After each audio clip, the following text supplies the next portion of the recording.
దశాబ్దాల కల సాకారమైంది.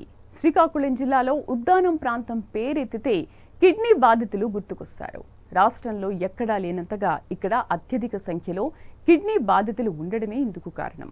ఉద్దానం కిడ్నీ వ్యాధిగ్రస్తుల సమస్యకు రాష్ట్ర ప్రభుత్వం శాశ్వత పరిష్కారం చూపించింది.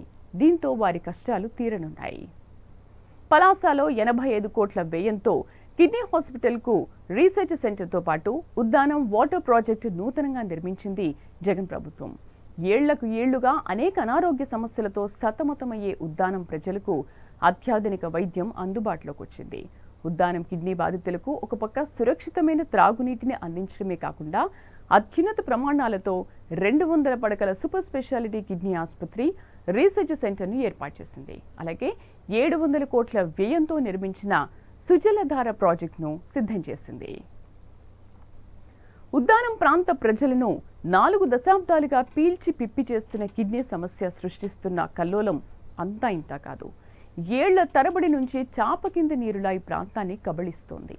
ఇక్కడున్న జనాభాలో 20% పైగా కిడ్నీ వ్యాధితో బాధపడుతున్నారంటే పరిస్థితి ఎంత తీవ్రంగా ఉందో అర్థం చేసుకోవచ్చు. ఇప్పటికే 15,000 మంది చనిపోయినట్లు అంచనా.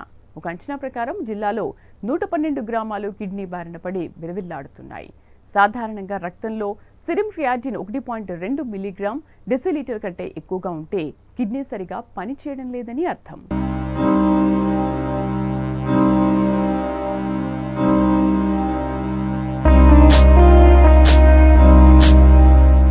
ఇది నిన్నటి వరకు ఉన్న పరిస్థితి.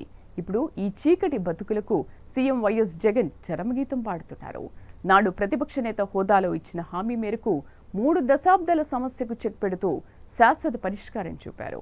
742 కోట్లతో వైఎస్ఆర్ సుజలధార మంచినీటి ప్రాజెక్టు, 85 కోట్లతో 200 పడకల డాక్టర్ వైఎస్ఆర్ కిడ్నీ రీసెర్చ్ ఆసుపత్రిని ఏర్పాటు చేశారు.